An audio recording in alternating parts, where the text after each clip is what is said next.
বাবুল ভাই, এই কাজটা করার জন্য আপনার কত ফি দিতে হয়?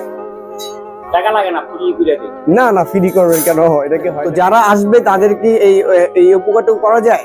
ইনশাআল্লাহ আগের মতো কিন্তু এখন ডানেও ঘুরছে না, সো লক হয়ে গেছে দোনো পাশে। যে বোর্ড থাকে, যে ড্যাশবোর্ড, এটা কিন্তু আপনাকে খুলে আনতে হবে। খুলে আনলে উনি এই কাজটা আপনাকে করে দিতে পারবে। এভরিওয়ান, আমি জুয়েল আছি আপনাদের সাথে।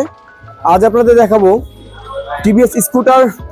আমার এই বাইকটি রাস্তায় চলার পথে হঠাৎ করে কোনো এক অজানা ভাঙায় ঢাকনি খেয়ে আমার বাইকটার এখানে থাকা যে গার লকার, সেই লকারটি ভেঙে গেছে।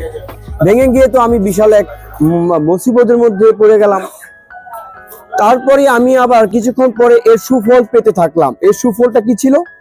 আমি যখন বাইকটি রাইড করছিলাম তখন দেখছিলাম রাইডের পরে আমার বাইকটি যখন ইউটার্ন নিলাম তখন দেখলাম খুব সহজেই ইউটার্ন নেওয়া গেল। যেমনটি ভাবে আমার স্কুটারটি দেখতে পাচ্ছেন যে আমি হ্যান্ডেল যদি বাঁকা করে দেই, একদম বামে অনেক বেশি পরিমাণে ঘুরে যাচ্ছে, যার ফলে আমি অল্প একটু জায়গার মধ্যে দিয়ে এই বাইকটি ঘোরাতে পারি। এটাতে কিন্তু আমার বেশ উপকার হয়েছে, বেশ সুবিধা হয়েছে। আমি যখন বামে নেই তখন বামেও একই প্রসেস চালু হয়ে গেছে। এতে করে আমার বাইকটার কিন্তু পারফরমেন্স খুব বেড়ে গেছে। খুব ভালো লাগছিল ওই মুহূর্তে যে আমি খুব অল্প জায়গার মধ্যে বাইকটি ঘোরাতে পারছি। ছোট ছোট গলির মধ্যে বাইকটা খুব সহজে ঘোরানো যাচ্ছে। সো আমি ভাবলাম তো এটা নিয়ে একটি ভিডিও দেওয়া যায়, যার জন্য আমি আজকে এই ভিডিওটি আপনাদের মাঝে আপলোড করছি। সো আপনারা যারা বাইকের ঘাড় ভেঙে অল্প জায়গায় ঘোরানোর জন্য চেষ্টা করবেন, তখন কিন্তু আপনার আরেকটি প্রবলেম হতে পারে। বাইকটা অনেক সময় মনে হবে কি আপনি যেমন আগে যেমন ঘাড় লকার ঠিক থাকা অবস্থায় বাইকটি ঘোরানো যেত অল্প জায়গা নিয়ে, তো তখন একটু আপনার আনইজি ফিল হবে।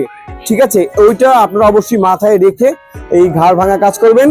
আরেকটি ব্যাপার হচ্ছে যে আপনারা কিন্তু মোটরসাইকেলের ব্যাপারে এরকমটা একেবারেই করবেন না। শুধুমাত্র এটা স্কুটার বাইকেই প্রযোজ্য। স্কুটারের উপরের সাইডে কোনো কিছু থাকে না, ফাঁকা থাকে, আর যেগুলোর মধ্যে ফাঁকা নেই ওগুলোর মধ্যেও কিন্তু এটা করা যাবে না। সো আমি এখন আবার ভাবলাম আমি তো আমার গাড়িটা সেল করে দিব। সো আমি এটা এইভাবে যদি কোনো কাস্টমারের হাতে দিই তখন সে এটাকে প্রবলেম মনে করবে। সো আমি এটাকে গার লকটা রিপেয়ার করে দিব।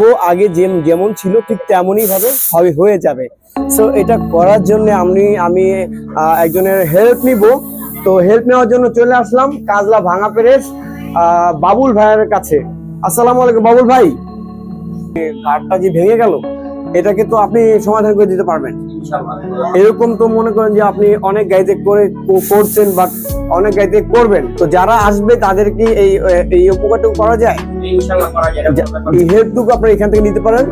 আর এটার জন্য আপনাদের আসতে হবে কাজলা ভাঙা প্রেস। সো আমরা আর দেরি করবো না, দেখবো কিভাবে এটাকে বাবুল ভাই এটাকে রিপেয়ার করে, কিভাবে এটাকে সুন্দর একটি গার্ড তৈরি করে দেয়, যেমন ছিল আগে ঠিক তেমন ভাবেই। লোহার টুকরা থাকে এরকম বাঁকানো, আর ওই বাঁকানো টুকরা লোহার মধ্যে এই পাশটা এসে ধাক্কা লাগলে এটার হ্যান্ডেল ঘুরে স্টিয়ারিং ওই পাশে যেতে পারে না, এখানে সীমাবদ্ধ থাকে। কোন পর্যন্ত? ঠিক এই পর্যন্ত। ঠিক আছে, আবার সেম প্রসেসে এই পর্যন্ত এর সীমানা, তো এরপর যেতে পারে না। তো এখন এটা ভাঙার কারণে একদম ঘুরে যাচ্ছে, ওই পাশে চলে যাচ্ছে, আর এর কারণে খুব সহজে ঘুরানো যেত বাইকটি। যারা স্কিড করেন, যারা একটি অবস্থানে রেখেই গাড়ি ঘুরিয়ে নেন, তারা এই গাড় ভাঙা থাকলে কিন্তু ওই কাজটা করতে পারবেন না। দেখছেন ভিউয়ার্স, গাড় লকার, আপনার বাইকটির স্টিয়ারিং গাড় লকারও এরকমই থাকে।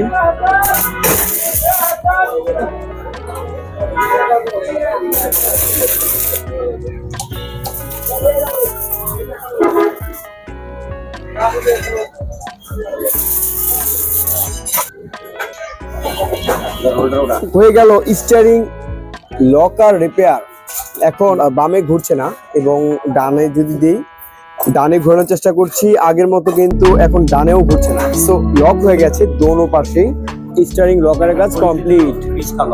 বাবুল ভাই, এই কাজটা করার জন্য আপনার কত ফি দিতে হয়?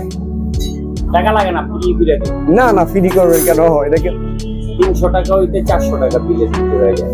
আপনি কি একবারে খুলে একদম পুরো মানে সামনে কভার খুলে তারপর একবারে করে দিবেন না? আচ্ছা, এই যে সামনে যে বোর্ড থাকে যে ড্যাশবোর্ড, এটা কিন্তু আপনার খুলে আনতে হবে। খুলে আনলে উনি এই কাজটা আপনাকে করে দিতে পারবে। সম্পূর্ণ হয়েছে ড্যাশবোর্ড ফিটিং এর কাজ করে বাইকটা রেডি করে নিব। এতক্ষণ যাবত যারা ভিডিওটি দেখছিলেন সবাইকে অনেক ধন্যবাদ।